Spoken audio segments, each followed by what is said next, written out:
오늘은 하나님 말씀에 대해서 여러분과 함께 생각을 나누고자 합니다. 말씀은 두 가지가 있습니다.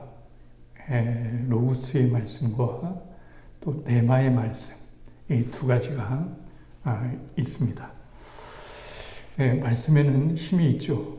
하나님께서 이 세상을 만드실 때 말씀으로 이 세상을 만드셨습니다.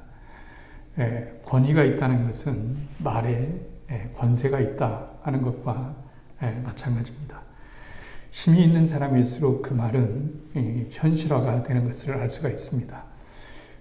구청장이 말하면 구청 직원이 실행하고요. 검찰총장이 말하면 검사가 실행을 합니다. 그리고 대통령이 말하면 행정부에서 모든 것들을 실행을 하게 됩니다. 마찬가지로 하나님이 말씀하시면 그 말씀이 현실로 이루어지게 되는 것을 알 수가 있습니다. 그런데 이 말씀은 서두에 말씀드린 것처럼 하나님의 말씀은 로고스의 말씀과 그리고 네마의 말씀, 이 두 가지로 이루어지는 것을 알 수가 있습니다.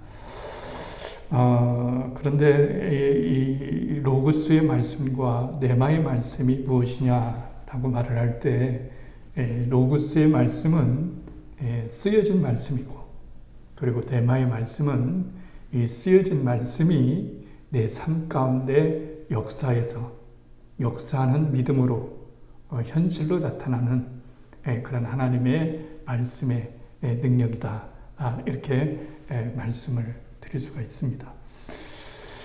교회를 오랫동안 다녔는데도 왜 나는 말씀에 감화가 없는가? 그냥 성경을 읽어도 별로 감화력이 없고 감동이 없는가? 라고 하는 것을 생각하게 되면 그럴 때는 이 성경 말씀이 활자나 문자로 쓰여진 로고스의 말씀으로 존재하기 때문에 그렇습니다. 그러나 이 로고스의 말씀이 내 삶을 흔들고 내 삶에 영향을 주고 내 삶에 감동을 주는 이 살아있는 말씀으로 역사하는 말씀을 네마의 말씀이다. 이렇게 말할 수가 있습니다. 그러면은 어떻게 이 로고스의 말씀과 네마의 말씀을 설명할 수 있을까요? 예를 들어서 이렇게 예화를 들 수가 있습니다. 실제 일어났던 일인데요. 지금은 아주 훌륭한 장로님이 되었는데 그 장로님이 신앙을 갖기 전에는 세상과 겸하여 살고 사업에 푹 빠져서 세상적으로 살게 되었습니다. 예수 예자도 잘 모르죠. 그런데 감사하게도 이 장로님, 이분의 아내는 예수님을 잘 믿는 그런 사람이었어요. 그런데 어느 날 이 아내가 남편을 전도해야 되겠다, 예수님께 인도해야 되겠다, 이런 생각을 하게 되었어요. 마침 그 교회에 부흥회가 열렸는데 3일 동안 부흥회가 열리게 되었어요. 그런데 교회를 남편을 부흥회를 데려와야 되는데 쉽지가 않아요. 그래서 부흥회를 열리기 전까지 이 아내가 남편에게 온갖 정성을 다해서 섬기고 서비스도 해주고 기분 좋게 했어요. 그리고 난 다음에 남편에게 말했어요. 여보, 오늘 이번 주에 우리 교회에서 부흥회를 하는데 교회에 딱 3일간만 참여했으면 좋겠어요. 제 소원인데 좀 들어주세요. 이렇게 남편에게 부탁을 했어요. 이렇게 남편에게 부탁을 하니까 남편이 평상시에 너무 잘해주고 또 수고도 해주고 이런데 아내가 3일 동안만 참가해 주는 것이 소원이라고 하니까 그거 못 들어줄 게 뭐 있겠어요. 그래서 이 아내의 소원을 들어주기로 했어요. 그래서 마침내 드디어 이 아내가 기도하고 또 남편을 위해서 기도하고 준비하고 그래서 이번 부흥회를 통해서 남편이 꼭 구원받았으면 참 좋겠다. 하나님을 만났으면 참 좋겠다. 이런 마음을 가지고 부푼 꿈을 안고 이 부흥회에 이 아내와 남편이 참가하게 되었어요. 그런데 이 남편이 교회에 처음 가니까 어색하잖아요. 너무 어색하잖아요. 그래서 오른쪽 맨 끝에 좌석에 앉게 되었어요. 그런데 이렇게 말씀을 하는 거예요. 이 강사 목사님이 설교를 하면서 흥분을 하면서 오른쪽을 가리키면서 이 죄인들아 회개하라. 회개하지 않으면 하나님의 심판이 너에게 미칠 것이다. 이렇게 말한 거예요. 그러니까 이 남편이 손가락질을 자기에게 하는 것처럼 느껴지고 자기를 죄인이라고 막 몰아쳐 세우고 이러니까 기분이 너무 상했어요. 그래서 지방하는 집에서 부흥회를 말씀도 거의 들어보지 않고 괘씸한 마음에 이런 마음을 가지고 아내와 함께 이제 집으로 돌아가게 되었어요. 돌아가는 길에 차 안에서 아내와 대판 싸우게 되었어요. 그리고 이 남편이 아내에게 말했어요. 그 목사 말이야, 나를 언제 보았다고 나를 삿대질을 하면서 나를 향해서 이 죄인이야, 심판을 받을 것이다. 이렇게 말하는 사람이 어디 있냐고 이렇게 흥분을 했어요. 그렇지만 아내는 흥분하지 않고 차분하게 말했어요. 여보, 그건 당신이 오해하는 것이야. 오해하는 거예요. 인간은 누구나 다 하나님 앞에 죄인이기 때문에 그런 말을 한 거지 당신에게 지적을 해서 당신 개인을 두고 한 말은 아니에요. 이렇게 설명을 했어요. 말을 듣고 보니까 자기가 너무나 깊게 생각한 것 같았어요. 그래서 이 남편이 이제 다음 날도 가겠다고 말을 했어요. 그래서 이 남편이 이제 다음 저녁에 부흥회 이 둘째 날 집회에 참석을 하게 되는데 첫째 날은 오른쪽에 앉아서 기분이 나빴기 때문에 이번에는 왼쪽에 앉았어요. 그래서 왼쪽에 앉아서 말씀을 듣는데 그날따라 설교 제목이 또 무슨 제목이었냐면은 양은 오른편에 앉고 염소는 왼편에 앉았더니 이 왼편에 앉아있는 염소들아 회개하고 하나님의 진노를 피해라.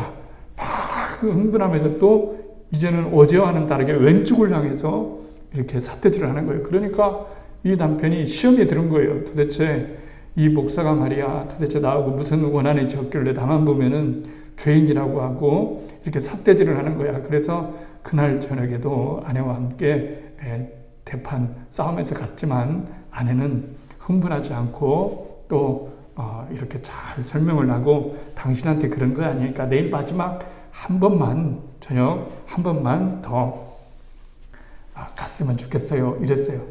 남편은 기분이 나빴지만 아내가 간절하게 이렇게 말하니까 마음을 가다듬고 다음 날 저녁에도 참가하기로 했어요. 그래서 이제는 교회를 가면서 생각을 했어요. 첫째 날은 오른쪽에 앉아서 순환을 당했고 둘째 날은 왼쪽에 앉아서 순환을 당했고 그래서 이번에는 아예 오른쪽도 왼쪽도 아닌 그 강사 목사가 꼴도 보기 싫어서 기둥 뒤에 앉았어요. 그러면은 얼굴이 마주치지 않을 거 아니에요? 그런데 이 강사 목사님이 그날 설교를 하면서 말을 하는 거예요. 뭐라고 얘기했냐면은 설교를 할 때 뭐라고 말하냐면 아담아 내가 어디 있느냐? 네가 어디에 숨었느냐? 이러는 거예요. 이 남편이 깜짝 놀랐어요. 오른쪽으로 가도 숨을 수 없고 왼쪽으로 가도 숨을 수 없고 기둥 뒤에 가도 숨을 수가 없었던 거예요. 그래서 이 남편이 아담아 네가 어디 있느냐? 네가 어디에 숨었느냐? 이 말씀 한마디에 그만 꼬꾸라지게 되었어요. 정말 하나님은 살아계시는구나. 내 아내가 믿는 하나님은 정말 살아계신 하나님이구나. 하나님이 정말 살아계시다는 마음이 그 말씀 한마디에 아담아 내가 어디 있느냐? 네가 어디에 숨었느냐? 이 한 말씀에 이 남편은 완전히 회심을 하게 된 거예요. 하나님은 계시구나. 그러면서 그 다음부터 예수님을 구주로 영접하고 예수님을 잘 믿고 훌륭한 장로님이 되었다는 거예요. 여기에서 시사하는 바가 무엇일까요? 자, 아담아 내가 어디 있느냐라고 하는 것은 쓰여있는 하나님의 로고스의 말씀이에요. 그렇죠? 누구에게나 읽으면은 아담에게 하시는 말씀이에요. 그런데 이 로고스의 말씀이 살아서 역사에서 나에게 개인적으로 적용되었을 때, 나에게 적용되었을 때 그 말씀은 로고스의 말씀에서 네마의 말씀으로 전환이 되는 거예요. 그래서 쉽게 말해서 로고스의 말씀은 보물이라면은, 보물의 원자재라고 한다면 이 네마의 말씀은 보물의 원자재가 나에게 배달되는 거예요. 나에게 공급되는 것이라고 말할 수가 있어요.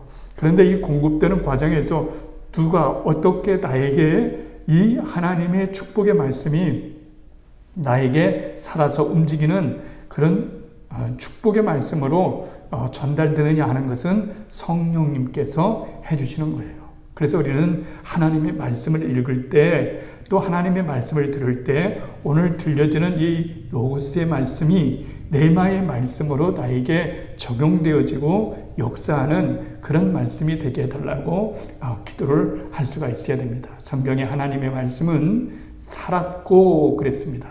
살았다는 말은 움직인다는 거예요. 살았고 운동력이 있어. 그렇죠? 좌우의 어떤 날선 검보다 예리하여 사람의 혼과 영과 골수를 쪼개기까지 하며, 이렇게 말씀을 하고 있는 거예요. 그러니까 사람의 가장 잘 드는 칼은 정육점 칼이라고 할 수 있죠. 정육점 칼은 어떤 고기든지 다 썰어낼 수가 있어요. 그리고 수술용 칼, 메스, 이것이 잘 드는 칼 중에 칼이라고 말할 수가 있죠. 그래서 의사들은 수술용 메스로 수술을 할 때 사람의 환부를 드러내고 질병을 드러내고 그래 수술을 하는 거예요. 그러나 이 세상에서 아무리 날카로운 예리한 칼이라 할지라도 인간의 근심을 잘라내거나 인간의 고독을 잘라내거나 인간의 절망을 잘라내거나 인간의 죄를 잘라낼 칼은 없어요. 오직 하나님의 말씀만이 인간의 고통을 잘라내고 문제를 잘라내고 문제를 해결하고 절망을 잘라내고 죄를 잘라낼 수 있는 그런 무한한 능력을 가진 말씀이 하나님의 말씀이고, 이 말씀이 우리들에게 개인적으로 적용되어지는 살아있는 말씀으로서 강하게 역사하는 말씀이 곧 네마의 말씀이라고 말할 수가 있는 거예요. 그러니까 오늘은 말씀에 대해서 같이 살펴보았어요. 하나님의 말씀은 두 종류가 있다. 성경의 활자나 문자로 쓰여진 노고스의 이 말씀이 있고, 이 노고스의 말씀은 보물인데 보물 자체가 나하고 관계가 없으면 의미가 없는 것처럼 이 보물의 말씀이 내 것이 되는 것이 바로 네마의 말씀이다. 나한테 적용되어지는 하나님의 살아있는 말씀이다 라고 하는 사실을 기억하면서 하나님의 말씀을 읽을 때마다 성령님께 간구하시기를 바라겠어요. 하나님의 이 살아있는 말씀이 내게 주시는 말씀이 되게 해주세요. 내게 적용되어지는 말씀이 되게 해주세요. 내게 능력 있는 말씀이 되게 해주세요. 내 문제를 해결해 줄 수 있는 그런 살아있는 응답의 말씀이 되게 해주세요 라고 간구할 때 성령님께서는 이 기록되어진 이 쓰여진 노고스의 말씀이 우리 개인에게 적용되어지고 역사하는 기적의 말씀으로 적용되어지는 그런 네마의 말씀이 될 것입니다. 여러분에게 이런 축복의 말씀이 언제나 살아서 역사하는 그런 축복이 되기를 주님의 이름으로 간절히 축원을 드리겠습니다.